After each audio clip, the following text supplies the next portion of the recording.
when you talk about the decision making in some of these uncharted moments, you just have to figure out, how do I adapt to this moment? I can't hang on to whatever it was before. It doesn't matter. It's a new scenario. And that's hard for some people.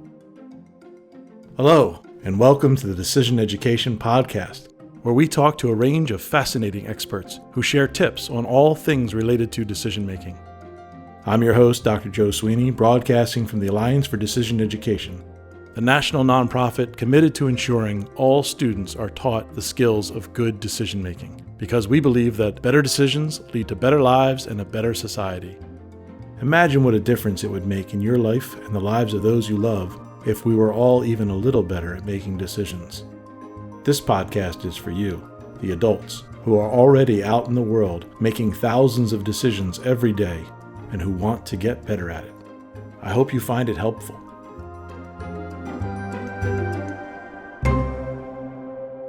Mellody Hobson is a nationally recognized voice on financial literacy and the co-CEO and president at Ariel Investments. Outside of Ariel, Mellody currently serves as chair of the board of the Starbucks Corporation. Mellody is also a director at J.P. Morgan Chase, and she previously served as chair of the board of DreamWorks Animation until the company's sale. Mellody's community outreach includes her role as chair of After School Matters, a Chicago nonprofit that provides programs for teens, and she also serves as a board member of the George Lucas Education Foundation. Mellody earned her BA from Princeton University's Woodrow Wilson School of International Relations and Public Policy. In 2015, Time magazine named her one of the 100 most influential people in the world, and Mellody was recently announced as the recipient of the 2022 Lincoln Leadership Prize. The prize recognizes outstanding individuals for a lifetime of service and has previously been awarded to U.S. Presidents George W. Bush and Bill Clinton, Archbishop Desmond Tutu, civil rights activist the Little Rock Nine, and astrophysicist Neil deGrasse Tyson.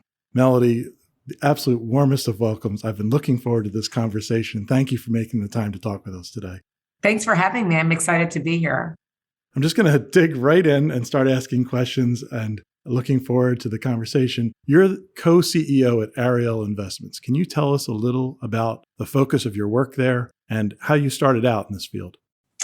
Well, let me start off with the focus of our work. So we are a global value asset manager. And what that means is we invest in public company securities around the globe. In the US, we buy small and medium-sized companies that have strong potential for growth, but are often undervalued or overlooked, widely misunderstood or ignored. And then globally, we buy stocks that also people maybe do not see the value that we see in them, and they can exist anywhere in the world. So we've been doing that for the last 39 years. We turned 39 years old this January, and I've been at the firm. This will be my 31st year, which is nuts. Now, to your point specifically about, which I think is, how did I get started in this field? Clearly, with a 31-year career at one company, I'm highly unusual. In my graduating class of 1,100 people, I'm supposedly the only person who's had the same work phone number since I graduated from college. Oh my gosh.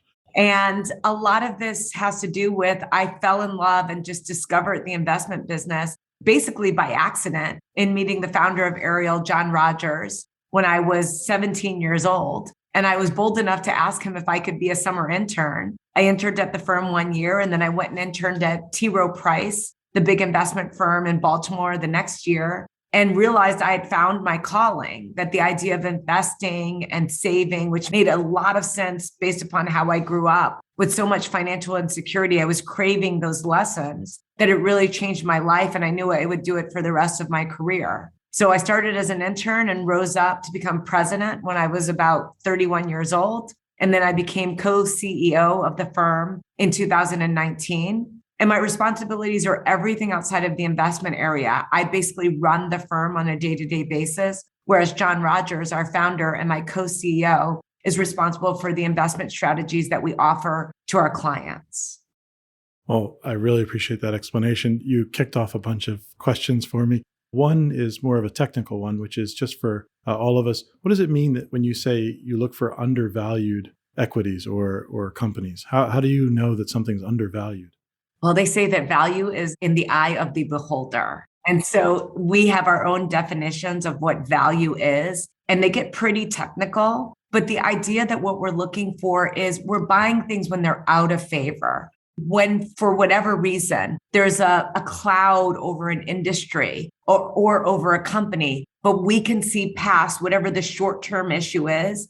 And because we take a long-term view and have a turtle as a logo and call ourselves the patient investor, that we can see that unrealized value that will come to us down the road. As a result of that, I tell people in really volatile and difficult times, that's when we make the most money. Because basically what we do, we shop for years of future returns. So value, for some people, as I said, it can mean very, very different things. We've defined it around what we're looking for in terms of what we call the intrinsic worth of a company. What would a rational, reasonable person pay if they were to buy the whole business, or if it were broken up into pieces and sold? And on the domestic equity side, where we buy US stocks, we're trying to buy stocks that are worth $1, but we only want to pay 60 cents for them. So we want to buy them at a 40% discount to what we think they're worth. And on the international and global side, we look at a bunch of valuation metrics that all come together to create a sense of the opportunity that might exist there. I'm struck by the courage that takes to have a conviction about something so consequential when the rest of the market is telling you you're wrong. And it's striking me that it sounds very similar to a young woman going up and asking to intern for someone, to be courageous enough to push. I'm just wondering, are those connected in your mind? The internal fortitude and courage to differ from expectations and the ability to see a different value in the market and pursue it for the long term, even when everyone else is saying it's not worth that. Absolutely. I think one of the things that makes for really great investing, and some of the greatest investors of all time, they have the courage of their convictions. Now, this isn't just digging in on something because you think you're right. These ideas are steeped in research. We have an informed point of view about why we can see and believe things will be different than the rest of the world believes. And that takes a lot of courage. You know, sometimes we're out there, my visual is that we're dangling from this tree branch by ourselves, but that doesn't make us uncomfortable. I think there are a lot of reasons for that. John Rogers, who's co-CEO, was an only child. And I think that had a lot to do with not getting that stimulus of siblings who kind of beat you down on your ideas and force you at times to conform to a point of view. I think he was freed of that by being the only child and, being told by his mother that, whatever he enjoyed or believed or wanted to do, he was in a situation where his mother encouraged him. I'm a de facto only child because my siblings, even though I have 5 older siblings, they're so much older than me. And they say when you have more than 5 years between you, you're de facto an only child. So I think there are parts of that. I also think that, there's a grittiness to us. And I think that grittiness allows us to have that internal fortitude at times that you need, especially in really, really difficult periods in the stock market. So was it the fact that you had older siblings that you had some awareness of the kinds of careers that were out there and that led you from international relations over to finance and investing? Or was there something else that let you know that was a possibility? No, actually, I took the road less taken or less traveled in my family. I'm the only one of my siblings who graduated from college and just had a very, very different childhood and life experience, even though we have the same mother. And I think a lot of it was a function of, I sort of was born different. And I didn't have any knowledge of the investment field until I met John Rogers and became an intern. And that's when I discovered the entire world of finance, which was eye-opening to me. And in many ways, it created a great interest in me because I had longed for financial security for most of my childhood. And so, no, I had no exposure at all, which is also why I think exposure is so important. To the extent that you can learn of all the possibilities, all the careers that are out there, I think it gives young people new horizons. Yeah. I imagine you mentioned last time we talked, you have a passion for educating people about how to make better decisions about their finances.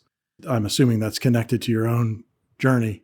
Do you want to tell us a little about Ariel Community Academy and what your interest is there? Sure. We started a school. Oh, gosh. Wow. It might be 25 years old now. It's called Ariel Community Academy. We started before there was charter legislation in the state of Illinois. And so we were part of something called the Small School Initiative that the mayor of Chicago, Mayor Richard Daley, had put in place. He gave 9 institutions the opportunity to run a school. There were hundreds of applications. We applied and we actually won. The person who was really behind this, along with John Rogers, was someone named Arnie Duncan, whose name means something to you. Arnie worked at Ariel running our foundation, and Arnie ultimately became the Secretary of Education. But he was the one that thought it would be really novel for us to start a school, and more importantly, for our school to really piggyback off of what made Ariel possible, which was this idea that when John Rogers was a child, his father, who had been a child of the Depression, had bought him stocks every birthday and every Christmas instead of toys, and created this childhood habit that became an obsession, that became a company. And John clearly grew up being financially literate as a result of that exposure. So we said, what if we could do that in a public school in Chicago? And ultimately, that's what we did. So the Ariel Community Academy has a saving and investment curriculum that starts with every child in first grade. We give every first grade class $20,000 real dollars to invest, and the money follows them through their grade school education, with the students taking increasing responsibilities for managing the money. That's amazing. And then I was reading a little about that. At the end of their high school experience, it gets split. Some of the proceeds go back and fund the next first grade class's investment, and some goes into college funds for the graduate. Do I have that right? That's exactly right. So the money grows, and when they get to 8th grade and they're graduating, they take $20,000 and give it back to the incoming first grade class to make the program self-perpetuating. Mm-hmm. And then all profits that exist after that, half they split amongst themselves. And for every child that will put their money in a 529 plan for college or future education, we will match that contribution with $500. And then additionally, the other half of the money, the students have to come together and decide on a philanthropic donation that is related to the school. Our kids, 80+% of our kids receive free or subsidized meals, lunch, and breakfast. And so we're in a disadvantaged part of Chicago, but we want to make sure they see themselves as philanthropists as well, not as recipients of philanthropy. And so we want to really create, and again, open their minds to the opportunities of what they can be in terms of them being able to support something that they think is important for the school, in addition to benefiting from all of their hard work in terms of having invested the money for most of their life at that point. Yeah. It really is a fantastic program. I was so excited when I saw it. I also noticed that it's not just investing. There are 3 other areas in the Futures program that are probably unique. There's an education around personal finance, obviously, also one around economics generally, and then around entrepreneurship. And I was curious about the entrepreneurship one in particular. I know some other schools do that, but how does that show up? A lot of our work is hands-on and it's project-based learning. And so in my other life as a part of the George Lucas Educational Foundation, we've done a lot of work around project-based learning and how that actually sticks more for a student than the traditional drill and kill, as they call it. And so in the project-based learning effort, they're given real life scenarios. And so being an entrepreneur and giving students the opportunity to grow, build, run something, et cetera, is something that we find to be life-changing. And so many young people want to chart their own course and to control their own destiny. And they want to do that as entrepreneurs. And so we're just, again, giving them the tools that they will need should they decide to go down that path. And sometimes the great thing about everything we do, from in our stock market or financial literacy investing, you have a market crash that imprints and teaches students that, the market can still recover from this. Maybe you had a business that you started and didn't do well. Again, you can internalize all of those learnings and then use them for the next time. So that's the goal. It's not as if we expect them to come out of that, being the next unicorn in America, but it is to get the values and get the know-how and the understanding, and more importantly, to be able to handle the emotional ups and downs of some of these things.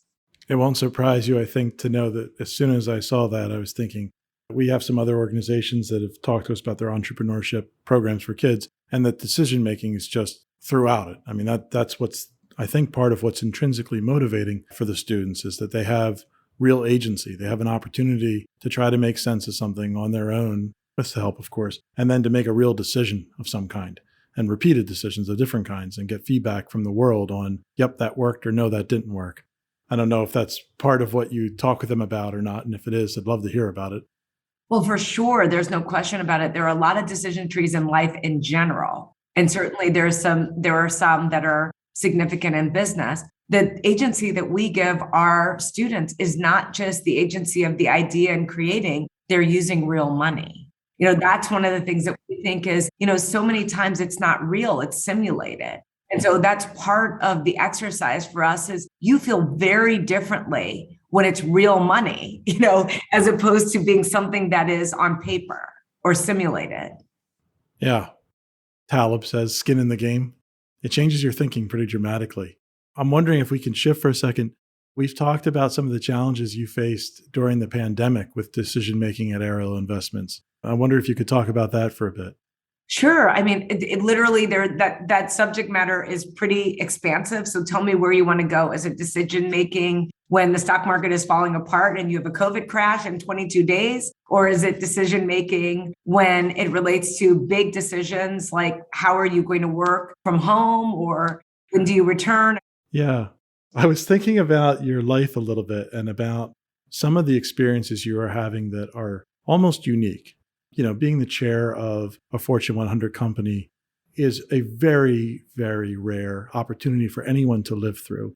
Being the co-CEO of a large investment company is a very rare thing. So most of us on this side of the audio are never going to have that experience. So I think getting a chance to hear what some of the decisions are that you've been working through during the pandemic as the co-CEO of Ariel around what do you do with your workforce? What do you do with the culture? What do you do with trying to balance the human need and the business needs? I think those are the things where you have an experience and an insight that, we're all living different lives. Most of us are not going to live through those decisions in that seat. I'd love to hear what goes through your mind. How do you approach a decision like that? I think the epic decision that occurred, especially early on for everyone, be it Starbucks or be it Ariel, was this whole question of, for me, you had to put people first. Mm-hmm. So that decision was, how do you do that? When you had all this unknown, we didn't know so much. And, things were playing out in real time. So the decisions that had to be made, for example, to close, or the decisions, we closed the stores at Starbucks. Close them. Then you had to ask yourself questions about how would people sustain themselves? We paid hundreds of thousands of people while we were closed at Starbucks. At Ariel, that was less of an issue because we have basically a white collar workforce that could work from home, which then understanding the sheer luxury of that. And I say that with true sincerity, that once you realized you could actually do it, it worked. That we can tech enable all of these people, which is very different than, handing someone their coffee. I think it gave me a great perspective all around. I wasn't one-sided in my point of view about what it meant to put people first. I saw in firsthand at Starbucks.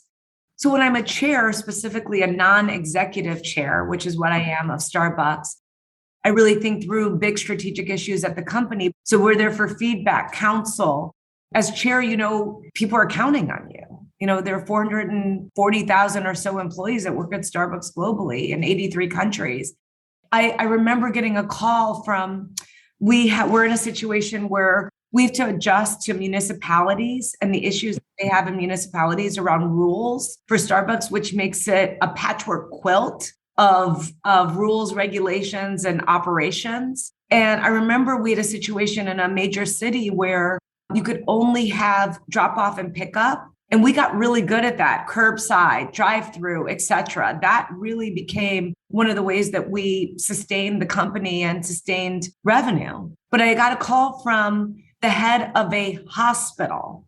And the head of the hospital literally got to me and he said, listen, I need you to understand something. We have no food here, nothing. And you are all we have. I am begging you to open that Starbucks in our lobby. And it's like one of these things you don't even think of. He's like, doctors need it. Nurses, they're working around the clock. Literally, it's like one of the only thing they're holding on to, not to mention patients coming to visit. You couldn't really go in to visit people. There's a lot of waiting where you didn't have the opportunity to go into a room. Things changed so dramatically then with even visitors or you're having a baby, all those things. Again, something just that specific that you just do not think of. And I called the team and I said, how can we accommodate? We really need to and how do we need to think about this in similar situations? And we gave them their Starbucks back. We worked it out with the municipality, but it was one of those, I'm not asking you, I'm begging you. And I have to tell you, I remember it like it was yesterday. So there were a lot of decisions that had to be made. How do you then, you've got to have, we call our employees at Starbucks partners. You have to ask partners to come into a hospital to work. So, it's like there's so many things that are we care about you too. How do we create a scenario for you where you feel safe? Remember, this is the beginning. No one even knows what it is. So those were some examples of just, tough choices. And I can't say at Ariel or at Starbucks, we made every choice perfectly, but I do think our intent was always people. I know that. Trying to understand their safety, their health, their well-being. At Ariel or Starbucks, I always pretend I'm sending my child in to work there. He's only 8, but I pretend, if she were 18 years old, what would I want for her? Wow. I mean, that's an incredible story. And just imagining the number of places where that was true and the different circumstances that you were dealing with in each one of those. And I didn't, I don't work at Starbucks full time. I'm chair. Right. You can imagine what the team was dealing with, that leadership team. It was truly, there is no playbook for any of this. There's no playbook for it at Ariel. Now, it's a little differently with Ariel because we've been through rough stock markets before. And as I told our clients at the time, we know trench warfare. We're actually at our best. We know how to be in a bunker. We know how to make investment decisions when it looks like the world is falling apart. We're actually, and I say this with the words that I try to use at Ariel, confident humility. We know how to do that. And it doesn't nothing goes in a straight line. It is not easy. It takes a lot of conviction. But over time, we've been able to demonstrate time and time again that we know how to react in those circumstances. Warren Buffett has this amazing, simple thought. He says, champions adapt.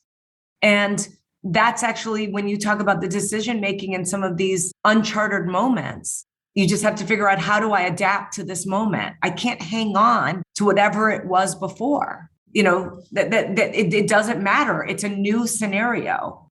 And that's hard for some people.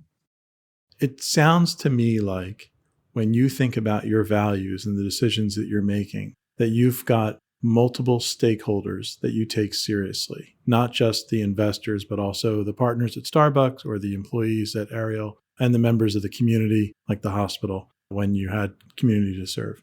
There are some people who think that you should try to line up your values so you figure out what's your one thing you're really trying to do. Maybe it's, return on investment for your shareholders. And then take the view, and keeping our employees happy helps with that in the long term. So that's why we do it. And there are some people that say, no, reject monisms. There's not just one value. You've got several values and you've got several groups of stakeholders that are important. And you actually need to find decisions and options that satisfy those multiple values or those multiple stakeholder needs. It sounds to me like you're saying the latter, but I just want to check that I'm not being presumptuous. Is that right? Or are you more in the camp of, hey, when it all comes down to it, it's just about shareholder value, and that's why we try to keep our partners happy, our community members happy, et cetera? In my mind, it is the latter. The goal is to understand that all of this fits together and you cannot have one without the other. Yeah. So you cannot have strong returns, both at a company level like Starbucks or at a portfolio level like Ariel, without understanding the people that generate those returns are essential.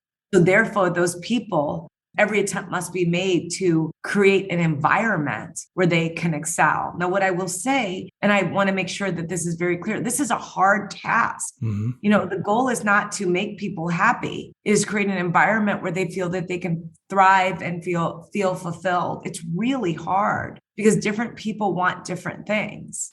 But the values, I think, ultimately define the culture. Howard Schultz at Starbucks talked about leading through the lens of humanity. So this idea of creating a place, this third place, we call it at Starbucks, where everyone could feel comfortable and where humanity would really shine. That's different than at Ariel, but similar in so many ways, where we focus on patience and focus and independent thinking and teamwork. Yeah. So those are our 4 pillars, taking that long-term view, being willing to stand out on your own with your ideas, being, we call it focused expertise, going very deep as opposed to being jacks of all trades. And then last but not least, the only way we can win in our mind, together. So we are not about, cult of personality, one-man band. I say at Ariel, no heroes, no martyrs. Both of those will kill you, literally. And so at the end of the day, it is a team effort. And I use all sorts of analogies all the time, mostly because John Rogers, when I first started working at Ariel, I tell people, which they often find to be funny, he had me read all these books about coaches, great coaches like Red Auerbach and John Wooden and all these people to really understand how do you, Vince Lombardi, one of my favorite books, When Pride Still Mattered, how do you motivate, engage, and keep teams together so that they can win? I completely agree with you. I'm delighted to have an opportunity for our audience to hear you express it. It seems to me like anytime you try to build a strength, there's a complementing challenge that can come along with it. So for example, really valuing people and trying to create an environment where they can thrive and contribute and find meaning and all that can sometimes then make it more challenging to give them feedback. And you were on Adam Grant's podcast recently and talking about feedback in the workplace. And I was wondering if you could say, how do you view feedback and what role has it played in your own decision-making or that you hope it plays in the decision-making of your colleagues and employees? I view feedback as being very critical. Everyone does not like it. My friend Debbie Somoyo is the one who told me feedback is not a right. You're not entitled to it. So whenever you get it, understand that it is a gift. And if you can get a gift, take it.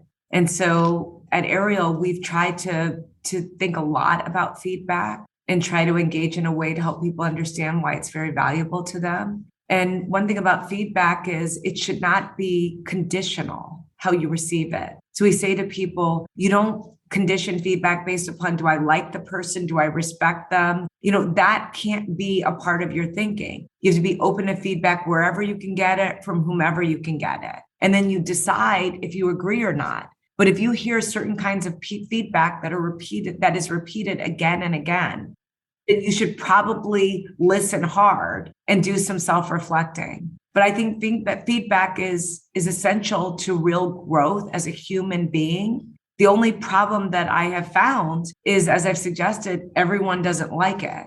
And so the question is, it can't be, I didn't like the way she said it, or this, that, or the other. It's just, it's not the way it's supposed to work. Yeah. Have you figured out how you got to a place where you like it, where you actually value it and want it? Well, I think I got really comfortable with John Rogers, always just gave it to me straight between the eye. He didn't sugarcoat anything with me. And I recognize that came from a place of comfort. I always say to people, if you give someone feedback and then they fall apart and you don't want to do it again, if you've got to spend 20 minutes picking them up and putting them back together. Your first thought is if I go down this path, this is an hour conversation, that kind of thing. And I think I got rapid fire feedback as a young person at Ariel that made me pretty resilient. And even if I don't agree, there are times my husband says this, he says, he'll give it to me straight as well. And he says, what I find about you is you will reflect. I'll spend a lot of time in my head thinking about what someone has told me, especially if it's been given to me in a tough love way. And I've had so many examples of it. One of my favorite stories, I was giving a speech somewhere and someone that I wasn't really that happy with was at the speech and she came up to me and she said, just in the middle of your speech, I want to let you know that I have to leave. I just want you to know so that you don't think that I'm being rude. And this was someone who had just not treated me well, always very short with me, always very difficult. And so when she said, I want you to know I'm not being rude, I'm going to leave, I said, well, why would you be any different than you always are? So I'm so proud of myself with this zinger. And I called my husband. We were dating then. And I'm like, and then she said, and then I said, and then, so he listened to the whole thing and he said, oh, you decided to be small too. It was like, oh man, wow. I still get chills. Yeah. That's all he said. You decided to be small too. And I was like, I don't want to be small. Yeah. But that's how he had to deliver it to me. Wow. And it was like, it never, like that one stuck. Yeah, that would. But I've got 20 of those. And the thing is, I didn't fight back. There was nothing to say. It was like, I decided to be small too. And I was like, yeah, thanks. If this is too personal, just tell me and I'll move on. But if it's not too personal, how did you get to a place in that relationship where it was expected and okay to give each other challenging feedback? I think it's, a place of great comfort and safety. We both asked for it. My husband is George Lucas. I married his dad. And my joke is always, when we first started dating, I used to joke with him that I alternated between head deflator and gravity boots. And because there were so many people around him, we're always, gaga. So there were times I just remember we were having a conversation when it was super funny. I was with a bunch of friends and the stock market came up and George started talking about something with a lot of, conviction. Yeah. And we're in front of all these people and I look at him and I'm like, wait a minute. You don't know what you're talking about in front of all these people. And he looks at me and he's like, no, I don't. Oh, that's great. And it was one of these like defining moments. I was like, this is like my actual industry. Don't ever do that. I don't like wax on about movies and the technical aspect of making a movie. But because he was him, everyone was like leaning in and I'm like, wait a minute. Yeah. And it just sort of defined, we were always just like really direct with each other. And I mean, there are 100 examples that he has, given me again. I think self-awareness is hard sometimes. Yes. Even if you're trying really hard. And I had 1 year, my goal was to be intellectually honest with myself. And then I realized I just needed help. Yeah. So I just said to some of the people around me, I didn't have to say it to John, but certainly to George, call me out. Like, help me be a better person. I won't always agree with you. And maybe sometimes I'll get a little annoyed, but I am asking for this. I'm struck by this theme that I'm hearing throughout your story about valuing your own growth more than your comfort, your short-term comfort. A lot of us discount our long-term well-being. Like we don't think about the long-term effects strongly enough of the choices we're making now, but it seems like you somehow flipped over to the side of, no, I'm thinking about the long-term me. I'm trying to become the best version of myself I can. And that means some discomfort in the short term, including getting feedback. Listen, I am an imperfect person. Again, back to George. I posted a quote he once said to me. He said, Mellody, you have to forgive people for being human. Yeah. And I have to forgive myself for being human too. There are things where I get it really, really, really wrong. And I sometimes almost feel like I'm standing and looking at myself in circumstances and in situ to say, what are you doing? Mm-hmm. And that's been helpful for me at times to like rein myself in a little bit. But I need more work in that regard. My recollection is you have a daughter? Yes. So what are you trying to pass on to her with regard to her personal self-directed growth, her decisions, any aspect of this that we've been talking about? What are the big things you're wishing for her that you're instilling or nurturing? The first thing for her is I just want her to be kind. And I think that kindness is a very important characteristic. And I think it goes a long way. And I also want her to not be afraid. Yeah. I think being brave is something that takes a lot of work. Mm-hmm. And so I think people grow up they become more and more afraid of the world. And, at times you can see that with certain people. And I just don't want her to be that. Yeah. Those are the two things I think about a lot. She's smart. She's getting a great education. Like, those aren't the things I worry about. So extending now beyond your family, I understand you're involved with After School Matters and the George Lucas Educational Foundation. And I thought you might like to tell us a little about what they do and how interested folks can learn more about them. After School Matters is the largest after-school program in the United States for teens. We have somewhere in the neighborhood of 25,000 opportunities for students in Chicago over the course of a year. We pay students to come to our programs and have created this great opportunity for them to explore any interest that they have. Mm-hmm. We have over 1,000 programs. Wow. So we have everything from, we have an animation studio, we have a NASA space program, we have every kind of arts you could possibly imagine. We have hip hop dance.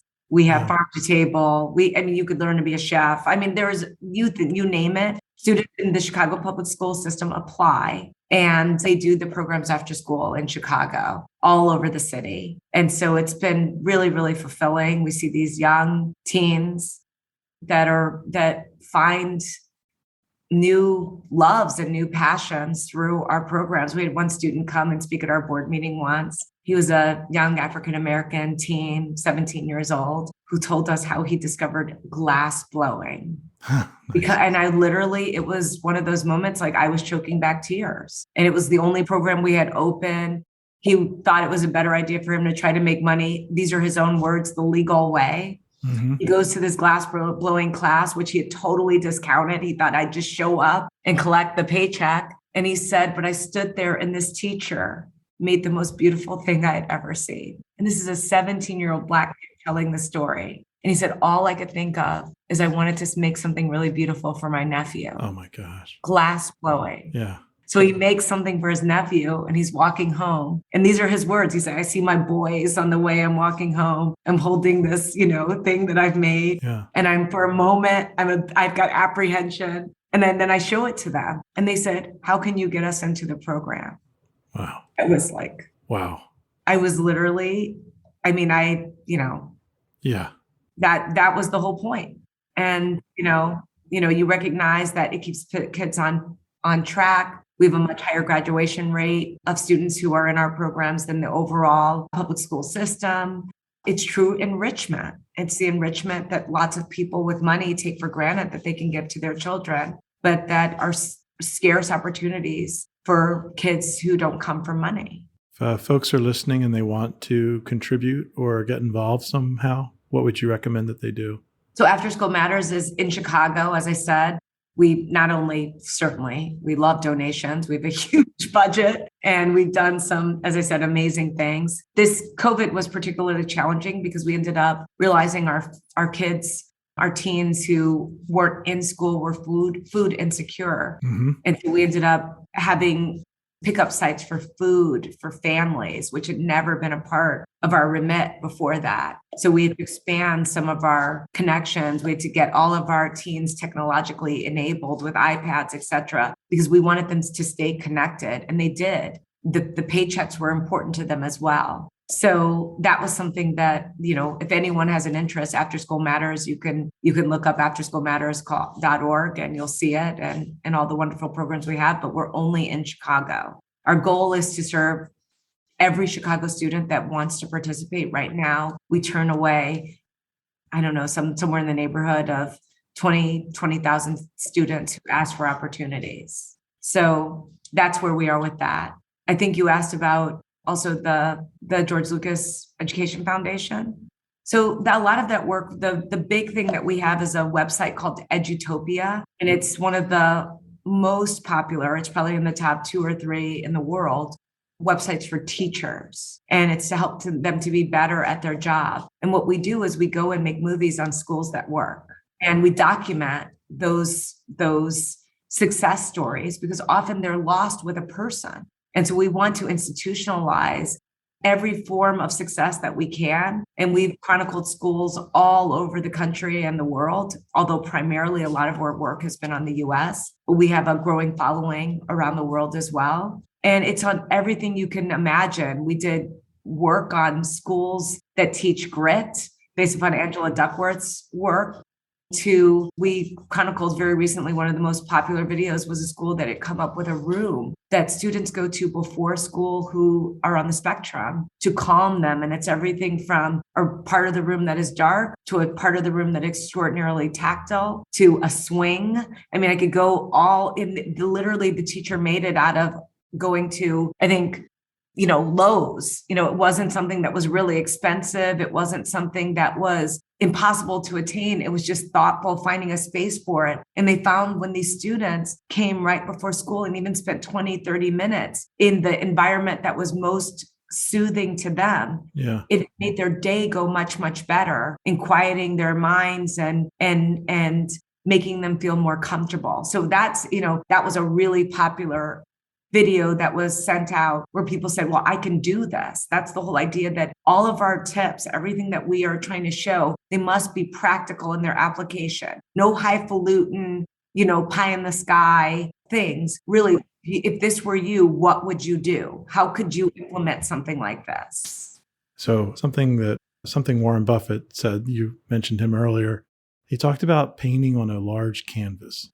And that's what he was enjoying at this stage of his life. And it strikes me that you're just painting on a huge canvas, the number of places that you're involved in and how you're bringing your values to show up in all of those different places.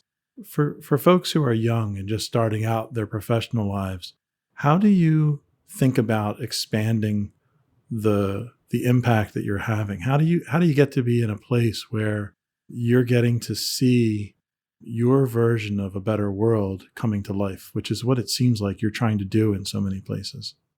When I married George, he told me, don't spit in the ocean.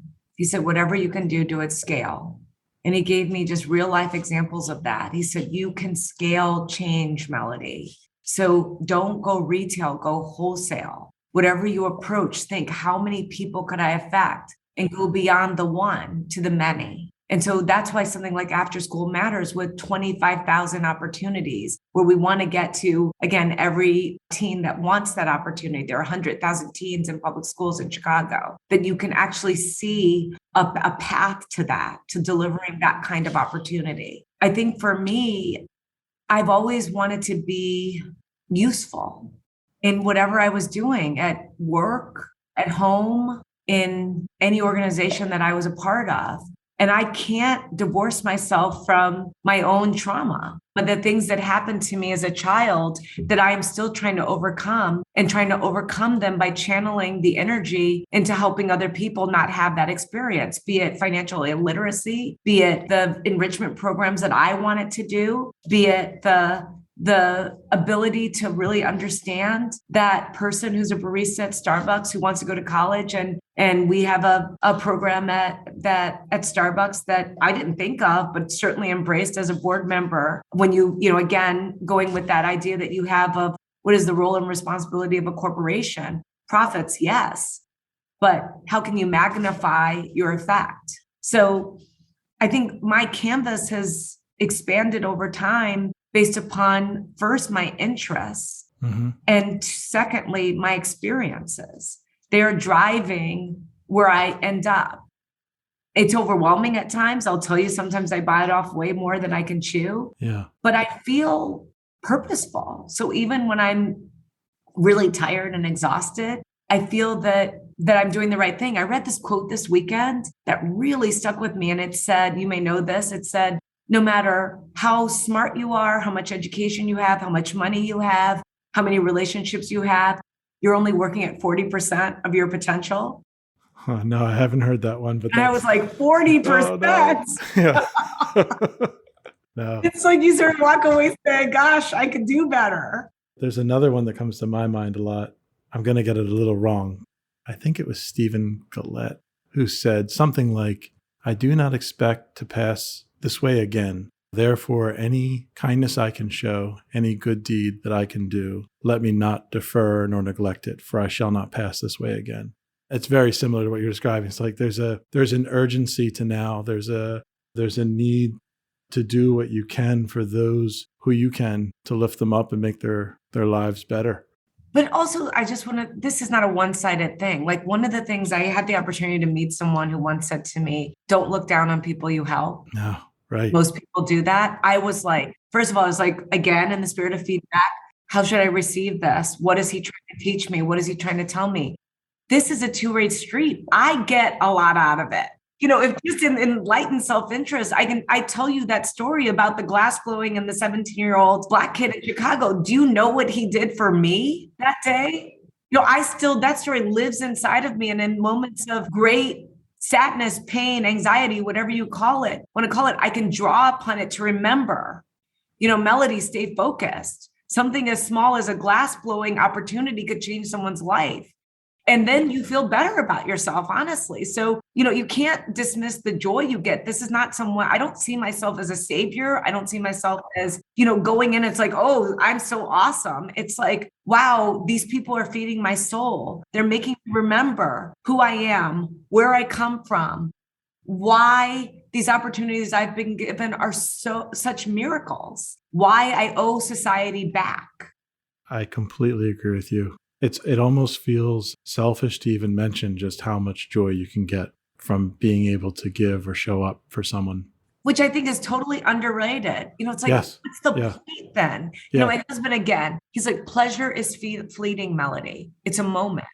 Joy is lasting. Children bring joy, and they've got some pretty significant pain points along the way. But the halo of that joy is your whole life. That's very different than a good bite of cheesecake. It's like, right. It's not the same. No, categorically different. I'm loving this conversation. I could talk with you all day. So I'm going to try to close up by asking, in your mind, what will look different in society when we succeed in our mission to ensure decision education is part of every middle and high school student's learning experience?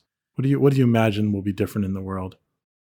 Listen, I dream of a world of true equality where there's no conditions around what we can achieve or what people think of us. That's what I think happens when those breakthroughs occur. I always say when I grew up, my mother used to say to me, Mellody, you can be or do anything. And I believed her. And I changed it a little bit with Everest, my daughter. And I say, Everest, you can be or do anything. But I want you to believe that is true of anyone and everyone. Nice. That's a very different way of looking at the world. Anyone can be or do anything. Yep. And that's when you take off all the shackles. I mean, pun intended there, of what weighs us down around how we exclude and how we put parameters around people's success or potential. Yeah. Not to get too poetic, but when you start seeing the whole universe inside the other person, it seems to me that when we start doing that with everybody. Yeah, but the problem is it starts with yourself. You got to get there on your own first. Right. So it's like, It's very hard to see the potential in someone else if you haven't gotten straight with yourself, which is where, self-esteem and all these things become so important. I agree. And that's where that decision-making, all this comes together there. Yep. So if there was a single tool, a decision-making tool you could pass down to the next generation, is there one that jumps to the foreground for you? I'm going to go with something that is so cliche. It's like, bleh. But, I think a lot of people second guess themselves, or they try to do what they believe people want, or to do things to fit in. If you could use your internal decision-making guide as your first fallback, I think it would lead to different outcomes. Yeah. I mean, that sounds to me a lot like being true to yourself and thinking about your real values. What do you really want?